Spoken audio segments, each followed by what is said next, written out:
Hallo und herzlich willkommen auf meinem Kanal. Ich bin deine Lehrerin Priska Mwangi. Und heute I'm going to introduce a new topic, which is the German accusative case. And there are four German cases, which is the nominative case, the accusative, dative, and the genitive. The accusative case in German identifies the direct object in a sentence, that is, the person or the thing receiving the action. This case mainly impacts the masculine gender or the masculine nouns, changing the definite and the indefinite articles. How does this change? The der is the masculine case. It becomes den, and the ein becomes einen. Since it's not a grammar topic, we don't really take this in English. The accusative thing in English, it might seem hard or even dumb at first, but there's a reason as to why these German cases are important, or it's important why we have German case system. Yeah, like I said, the accusative case can also be called the direct object case because it's used whenever we talk whenever overview of the four cases, the vier Fälle. As you can see, the nominative case takes the subject role and it takes the action. This is what takes the action. And the accusative case takes the direct object, the role of the direct object which receives the action. And the dative takes the role of the indirect object which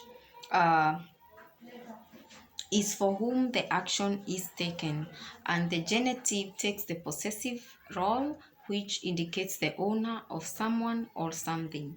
So a direct object is a person or thing that receives action from the subject. We are together up to there. So in German, when you put a noun into the accusative slot in a sentence, the determiner or the adjectives will take the declensions, such as addition of en at the end of the either the noun or the adjective, the article of the noun or the adjective that is appearing before the noun. So for example, here we have a sentence: Ich sehe den großen Baum. Ich sehe den großen Baum. I see the huge tree. I see the huge tree. So here, huge is gross. But when you're speaking about a huge tree, you'll say grossen because you've added the den. Yeah? You've added the den. So you add the declension, grossen. So it would be Ich sehe den großen Baum. I see the huge tree. The case works in German. How does the accusative case work in German? Again, in English, who is doing what to whom is indicated simply by the word order. These words don't change in English. They just take the position, or they just stay the same position. They don't change. While in German though, the role of every noun in a given sentence is flagged by little grammar changes called declensions. The grammar changes called declensions. And these declensions, they appear before the noun. They are applied to the article of the noun. And they are only applied to articles that are what?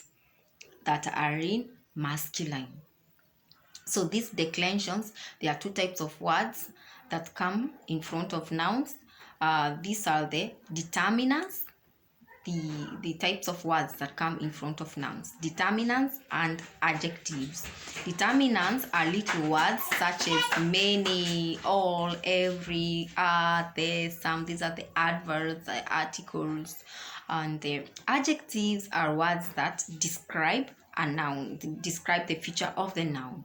So like a big tree, flat, rough, new and nuclear type are in front of the noun. So Furthermore, declensions change based on the gender of the noun, which case it's in, what type of words are in front of the noun, and how many of each type are in front of the noun.